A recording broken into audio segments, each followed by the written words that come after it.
Hi hello నమస్తే welcome to Andhraprabha life. నేను సరిత. ఈరోజు నాతో పాటు జీవి సత్యనారాయణ గారు ఉన్నారు. వారితో మాట్లాడదాం. నమస్తే సార్. నమస్తే. రైట్. సో మరి ఈ రోజు అయితే గరిష్టంగానే పెరిగిందని చెప్పుకోవాలి గోల్డ్ రేట్. చెన్నై, హైదరాబాద్, విశాఖపట్నం, విజయవాడ కూడా చాలా ఎక్కువనే ఉందని చెప్పుకోవాలి. దాంతో పాటు వెండి ధర కూడా. అయితే మరి ఏంటి పెట్టుబడులు పెట్టేవాళ్ళు ఎక్కడ పెట్టాలి, ఏంటి మార్కెట్ ఎలా ఉంది సార్?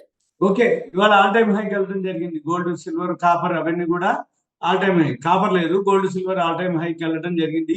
గోల్డ్ వచ్చి విత్ ఇన్ ఈ 1 ఇయర్ లో ఇప్పుడు 170% రిటర్న్స్ రావడం జరిగింది. గోల్డ్ $4697.71 ట్రేడ్ అవుతుంది. అయితే గోల్డ్మెన్ సాచ్ వాళ్ళు 2026 డిసెంబర్ 31 వరకు $5,000 రీచ్ అవుద్ది అనేది ఒక అంతకుముందు అంచనా వేయడం జరిగింది. అయితే ఇప్పుడు ఆల్రెడీ $4,700, ఇంకొక $300 అయితే 1 ఇయర్ టార్గెట్ ఇప్పుడే రీచ్ అయ్యే అవకాశాలు కనబడుతున్నాయి. అదొకటి. ఇక నెంబర్ 2, సిల్వర్ వచ్చేటప్పటికి $94.35 ఉంది, ఆల్ టైమ్ హైలోనే ఉంది. ఈ రోజు 194.89%, 195% రిటర్న్స్ రావడం జరిగింది పోయిన సంవత్సరం జనవరి 20వ తారీఖు నుంచి ఈ రోజు వరకు. అయితే ఇది ఇంకా పెరిగే అవకాశాలే కనపడుతున్నాయి. $150 వరకు వెళ్ళే అవకాశాలు ఉన్నాయి. అంటే ఇప్పుడు $95 లో ఈ ధర ఉంటే $150 అన్నప్పుడు ఇంకా 50% పెరిగే అవకాశాలు ఉంటుంది సిల్వర్. అంటే ఏంటిది, ఇప్పుడు 3 లక్షల పైన అయింది సిల్వర్. అంటే ఇంకా 1.5 lakh పెరిగే అవకాశాలు కనబడుతున్నాయి 2026లో. కాపర్ కూడా అదే విషయం అలానే ఉంది. అయితే కాపర్ ఇవాళ పెరిగింది, కానీ ఓవరాల్ గా ఈ ఇయర్ లో 35% రిటర్న్స్ రావడం జరిగింది. 2026లో లీడ్ చేసేది మాత్రం గోల్డ్, సిల్వర్ కంటే కాపర్ ఎక్కువ లీడ్ చేసే అవకాశాలు ఉన్నాయి. అయితే ఎందుకు ఏం జరిగింది అనేది చూద్దాం. ఈ రోజు మాత్రం అమెరికాలో హాలిడే ఉంది. మార్టిన్ లూథర్ కింగ్ ది ఇవాళ బర్త్డే అనమాట. అందుకని చెప్పేసి వాళ్ళ అమెరికాలో హాలిడే ఉంది. మనం ఇకపోతే ఈ సుంకాలు, టారిఫ్లు ఇంకా కాలేదన్నమాట. ఎప్పుడైతే ఈ గ్రీన్లాండ్ ని ఈ ట్రంప్ అమ్మేయండి అని అడుగుతుండు గ్రీన్లాండ్ ని. అయితే ఈ గ్రీన్లాండ్ ఏదైతే ఉందో అది డెన్మార్క్ ఆధీనంలో ఉంది. డెన్మార్క్ వాళ్ళు ఒప్పుకోవట్లేదు అమ్మటానికి, ఏదో ఆ గ్రీన్లాండ్ ఐలాండ్ ని అమ్మటానికి వాళ్ళు ఒప్పుకోవట్లేదు. దాంతో ఇప్పుడు ఈయన వార్నింగ్ ఇవ్వడం జరిగింది. ఎవరు? ట్రంప్. ఎవరికి? ఈ డెన్మార్క్ అనుకోండి, యూరోపియన్ దేశాలు అనుకోండి, ఒక 8 ఉన్నాయి. వాళ్ళందరికీ ఏం చెప్తుండు, గ్రీన్లాండ్ కనుక నాకు అమ్మకపోతే మీ మీద ఫిబ్రవరి 1 నుంచి, ఇప్పుడు జనవరి 20వ తారీఖు ఉన్నాం, ఫిబ్రవరి 1 నుంచి సుంకాలు 10% వేస్తాను అని చెప్పేసి అనౌన్స్ చేయడం జరిగింది. ఆ 8 దేశాలు ఏంటి అంటే, ఒకటి France, Germany, Sweden, Norway, Finland, Netherlands, Great Britain, ఇవన్నీ కలిపి 8 దేశాలు అనమాట. వీటి మీద నేను 10% సుంకాలు వేస్తానని చెప్పేసి అనౌన్స్ చేయడంతో gold, silver all time hike పోవడం జరిగింది. ఈ మన షేర్ మార్కెట్లు ఫాలో అవడం జరిగింది. తర్వాత ఇంకొక విషయం ఏమిటి అంటే, ఈ ఏదైతే నాటో సభ్య దేశాలు ఉన్నాయో వాళ్ళందరూ అనమాట, అంటే మనం ఒక వర్షను, అమెరికా వాళ్ళది అనమాట, వీళ్ళెవరు కూడా సపోర్ట్ చేయట్లేదు అమ్మటానికి. గ్రీన్లాండ్ అమ్మే ఉద్దేశం లేదు అని చెప్పేసి అనడం జరిగింది. ఒకవేళ గనక వీళ్ళు గనక ఫిబ్రవరి 1 వరకు జరగకపోతే 10% సుంకం, ఇంకా అమ్మకపోతే, గ్రీన్లాండ్ ని అమెరికా ఆధీనం చేయకపోతే వాళ్ళు అతనేమంటుండే, మళ్ళీ జూన్ 1 నుంచి 25% నేను సుంకాలు వేస్తానని చెప్పేసి అనడం జరిగింది. అయితే ఇదంతా కూడా ఈ ఈ వాణిజ్య ఒప్పందాలు, అంటే ట్రేడ్ డీల్ ఏదైతే ఉన్నాయో ఇవన్నీ కూడా ఉన్నాయి. అయితే ఈ గ్రీన్లాండ్ కి మాత్రం యూరోపియన్ వాళ్ళు సపోర్ట్ చేయడం జరిగింది అమ్మకుండా ఉండటం కోసం.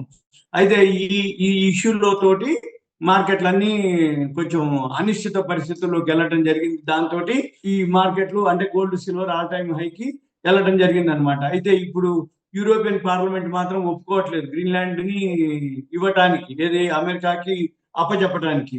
అయితే ఇవన్నీ కూడా ఇప్పుడు ఇక ఏం జరుగుద్ది అనేది చూడాలి ముందు. అయితే ఈ ఒప్పందాలు ఏవైతే ఉన్నాయో, ఈ టారిఫ్లు, సుంకాలు, టారిఫ్లు ఇవన్నీ కూడా ఈయన ట్రంప్ నియంతృత్వం అనేది ప్రకటించడం జరుగుతుంది. అంటే ఆయన ఇష్టంతో ఆయనకి ఫేవర్ ఉంటే ఒక మాదిరి, అన్ఫేవర్ ఉంటే ఒక మాదిరి.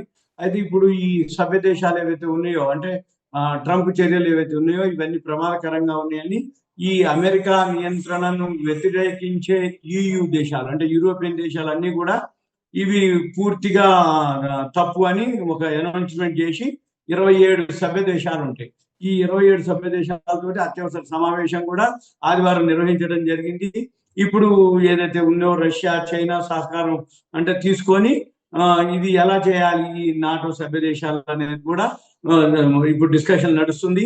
ఈ యూరోపియన్ ఏదైతే కౌన్సిల్ ప్రెసిడెంట్ ఉందన్నమాట, ఆంటోనియా కోస్టా అన్నమాట, ఆయన ఏదైతే అంటుండో ఈ టారిఫ్ వల్ల అట్లాంటిక్ సంబంధాలన్నీ కూడా దెబ్బతింటాయని పేర్కొనడం జరిగింది. ఈ సార్వభౌమాధికారాన్ని నిలబెట్టుకోవడం కోసం అంటే యూరోప్ అంతా కూడా ఐకమత్యంగా ఉండాలని, సమన్వయంతో పనిచేస్తుందని కూడా చెప్పడం జరిగింది. ఈ టారిఫ్లు ఏవైతే ఉన్నాయో వాటిని ఎదుర్కోవాలి అని చెప్పేసి వీళ్ళు కూడా ఒక డిసైడ్ చేయడం జరిగింది. అయితే ఈ గ్రీన్లాండ్ కి అందరూ కూడా ఈ దేశాలు అంటే యూరోపియన్ దేశాలన్నీ కూడా సంఘీభావం తెలపడం జరిగింది. ఈ ఏదైతే ఈ టారిఫ్లు ఏవైతే ఉన్నాయో అవన్నీ కూడా అంటే డెన్మార్క్, కింగ్డమ్, గ్రీన్లాండ్ ఈ దేశాలన్నిటికీ కూడా వాళ్ళు సంఘీభావం తెలపడం జరిగింది. అయితే ఏవైతే ఈ దేశాలు ఉన్నాయో ఇవి అన్ని సభ్యులుగా ఉన్నటువంటి అన్ని కూడా వాళ్ళ ఆర్థిక భద్రతను పటిష్టపరచడానికి వీళ్ళు యూరోపియన్ దేశాలు కట్టుబడి ఉన్నట్టుగా తెలపడం జరిగింది. ఎప్పుడైతే ఈ సంబంధాలు అంటే ఇట్లా జరగడం వల్ల ఏమవుతుందంటే యూరోప్ కి, అమెరికాకి ఈ టారిఫ్ బెదిరింపులతోటి సంబంధాలు దెబ్బతింటాయని చెప్పేసి వాళ్ళు అనడం జరిగింది. ఇన్వెస్టర్లు ఏం చేయాలి? ఏ రోజుకి ఆ రోజు ఆల్ టైమ్ హై పోతుంది, ఎప్పటికప్పుడు ఇదే హై అనుకుంటే ఇంకా హై అవుతుంది. అయితే టెక్నికల్ గా మాత్రం ఎక్కడో ఒక దగ్గర ఫాల్ అయ్యే అవకాశాలు కనబడుతున్నాయి. టెక్నికల్ గా అంటే ఏంటిది? ఓవర్ బాట్ అంటాం. అంటే ఏంది? హైలో ఉంది అనమాట. అంటే ఎవరు కూడా గెస్ చేయకుండా ఎక్స్పెక్ట్ చేయనటువంటి హైలోకి వెళ్తుంది అనమాట. ఎవరు ఏం చెప్పినా కానీ టెక్నికల్ గా అంటే ఏంటంటే ఓవర్ బాట్ పొజిషన్. బాట్ అంటే కొనటం, ఓవర్ అంటే ఎక్కువ కొనటం. అంటే హైలో ఉన్నప్పుడు ఎక్కడో ఒక దగ్గర కరెక్షన్ అయ్యే అవకాశాలు ఉన్నాయి. ఫండమెంటల్ కు టెక్నికల్స్ కు మిస్ మ్యాచ్ అయిపోతుంది. ఎందుకు మిస్ మ్యాచ్ అవుతుంది అంటే ఫండమెంటల్ అంటే ఏం చెప్తుంది అంటే ఏవైతే ఇన్వెంటరీస్ అంటే 4-5 ఉంటాయి. ఒకటి నిల్వలు, ప్రొడక్షన్, యూసేజ్, ఇవన్నీ ఫండమెంటల్ అన్నమాట. అంటే ప్రొడక్షన్ ఎక్కువ ఉన్నప్పుడు, సప్లై ఎక్కువ ఉన్నప్పుడు, డిమాండ్ ఉన్నప్పుడు, యూసేజ్ ఉన్నప్పుడు, నిల్వలతో పాటు ఉన్నప్పుడు ధరలు స్థిరత్వంగా ఉంటాయి. ఇప్పుడు ఎక్కడ మిస్ మ్యాచ్ అయినా కానీ ధరలు పెరుగుతాయి.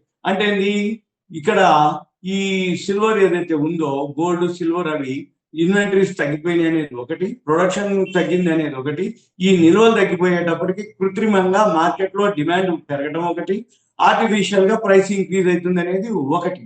అయితే ఇప్పుడు ఈ అనిశ్చిత పరిస్థితులతో ఒక 1 year నుంచి ఈ ట్రేడ్ డీలు ప్రపంచవ్యాప్తంగా అన్ని దేశాలతో ట్రేడ్ డీల్ కావట్లేదు.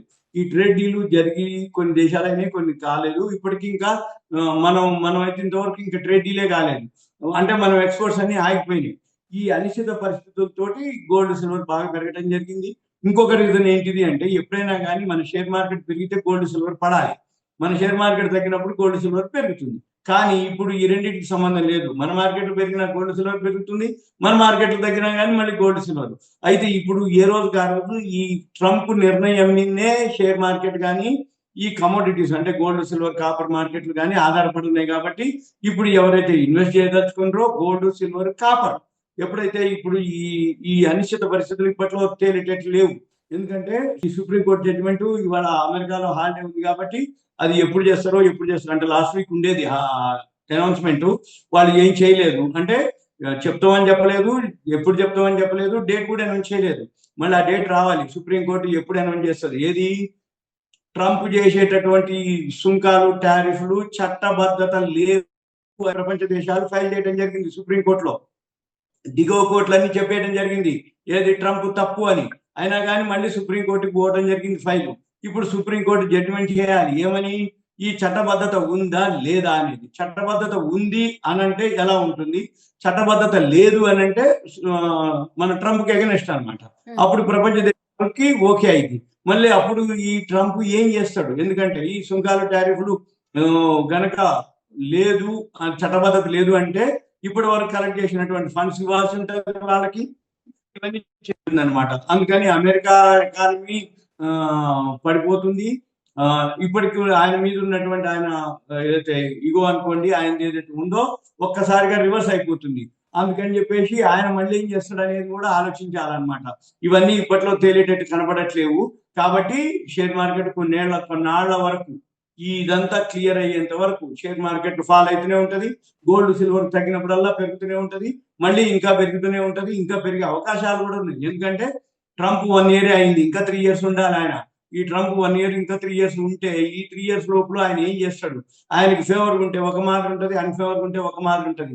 సుప్రీంకోర్టు జడ్జిమెంట్ కనుక అన్ఫేవర్ వస్తే మళ్ళీ ఏం ఆలోచిస్తాడు ఆయన? అది ఆలోచించాలి ప్రపంచ దేశాలు, ఆలోచిస్తాయి కూడా. అయితే ఇప్పుడు వీటన్నిటితోటి ఇప్పుడు మన కేంద్ర ప్రభుత్వం కూడా ఎప్పుడైతే ఇప్పుడు ఏదైతే మొన్న అంతకుముందు ఒక వారం కిందట వెనిజులా ఇష్యూ వచ్చింది, తర్వాత ఇరాన్ ఇష్యూ వచ్చింది, ఇప్పుడు గ్రీన్లాండ్ ఇష్యూ వచ్చింది. ఎప్పుడైతే ఇరాన్కి ఎవరైతే డీల్ చేస్తారో చమురుతోటి మళ్ళీ వాటి మీద సుంకాలు వేస్తామని చెప్పేసి అనడం జరిగింది. ఇప్పుడు గ్రీన్లాండ్కి వచ్చేటప్పటికి ఇది నాటో దేశాల మీద మళ్ళీ 10% సుంకాలు వేస్తాం అంటున్నారు. అంటే ఏ రోజుకి ఆ రోజు ఎప్పటికప్పుడు, అంటే శనివారం రాత్రి అనౌన్స్ చేయడం జరిగింది గ్రీన్లాండ్ ఇష్యూకి, ఏది 10% సుంకం. అందుకని ఎప్పుడు ఏం జరుగుతుందో తెలియదు కాబట్టి ఎవరైతే రిస్క్ తీసుకునే వాళ్ళైతేనే ఇప్పుడు ఎంటర్ అవ్వాలి. ఎందుకోసం అంటే గోల్డ్ కానీ సిల్వర్ కానీ, ఈ గోల్డ్ సిల్వర్ కంటే కూడా కాపర్ బెస్ట్. ఏది 2026లో